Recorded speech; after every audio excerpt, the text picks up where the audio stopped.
শ্রী শ্রী ঠাকুর মা স্বামীজিকে প্রণাম জানিয়ে আজকের পাঠ শুরু করছি। 1. মা জিজ্ঞেস করছেন, আগে শক্তি পূজা করতে হয় কেন? ব্রহ্মানন্দ উত্তর দিলেন, মার কাছে যে ব্রহ্মজ্ঞানের চাবি, মা কৃপা করে চাবি দিয়ে দোর না খুললে যে আর উপায় নেই। 2. শ্রী মায়ের আবির্ভাব সর্বকর্মের সমন্বয় সাধনে। 3. গানের তুল্য কি জিনিস আছে? গানে ভগবানকে পাওয়া যায় বলতেন শ্রী শ্রীমা। 4. শ্রীমায়ের পায়ের তলা অদ্ভুত রকম কোমল এবং হালকা গোলাপি রঙের ছিল, অথচ মা কামারপুকুর বা জয়রামবাটি থেকে দক্ষিণেশ্বর এবং দক্ষিণেশ্বর থেকে কামারপুকুর জয়রামবাটি হেঁটেই যেতেন, আর জীবনে কখনো জুতো বা চটি পরতেন না। 5. এক ভক্তকে মা বললেন, তুলসী আনোনি?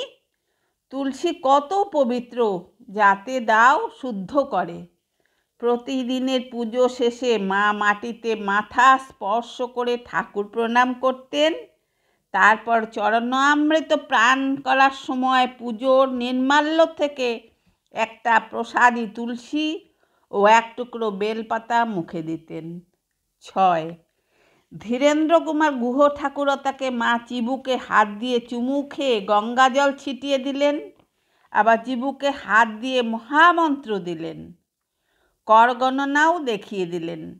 নৈবেদ্যের থালা থেকে একটি ফল নিয়ে তার হাতে দিয়ে বললেন, বলো, আমার ইহকাল পরকালের পাপ পুণ্য তোমায় দিলাম।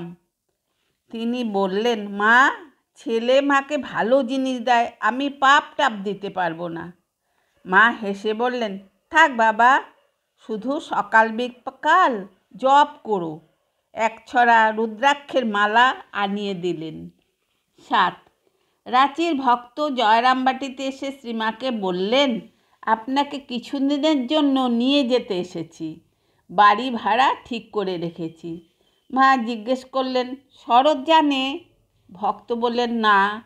মা জবাব দিলেন, তবে আমার যাওয়া হবে না। শরৎ এসে ফিরে গেছে, আগে কলকাতায় যাই, সে যদি বলে তখন দেখা যাবে। 8. শ্রী মায়ের দৃষ্টিতে জপের স্থান অতি উচ্চ। শ্রীমা তার দীক্ষিত ভক্তদের পুনঃ পুনঃ জপ করতে উপদেশ দিতেন, এমনকি ভক্তের কল্যাণার্থে স্বয়ং অবিরাম জপ করতেন।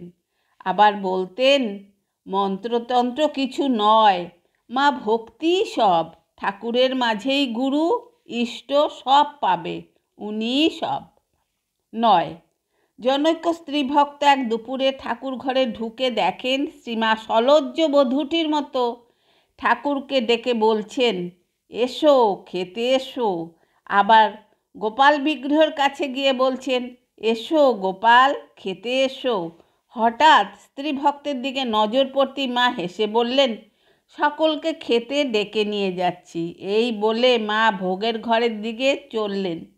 মায়ের ভাব দেখে স্ত্রী ভক্তের মনে হলো যেন সব ঠাকুরেরা তার পেছনে পেছনে চলছেন। 10. পঞ্চবটির যে অশ্বত্থ বৃক্ষটি রামকৃষ্ণ স্বহস্তে রোপণ করেছিলেন, মা সেটিকে স্পর্শ করে নতমস্তকে প্রণাম করে বললেন, এই মাধবী আমার বড় প্রিয়। শৈশবে জননির্ণয় কত স্নেহ, কত দর্শন, কত স্পর্শন, কত চিন্তা, কত উদ্বেগ লাভে ধন্য এই বৃক্ষ। যমলার্জুনের ন্যায় এই ললিতা বৃক্ষটিও বুঝি ছদ্মবেশী কোনো মহাপুরুষ। এর উদ্ভিদ জন্ম ধন্য। ভাগবতের যমলার্জুন বৃক্ষদ্বয় ছদ্মবেশী নারায়ণের দাড়ি, জয় ও বিজয়। আজকের মতো এখানেই শেষ করছি। আপনারা সবাই আমার নমস্কার জানবেন, ভালো থাকবেন, সুস্থ থাকবেন।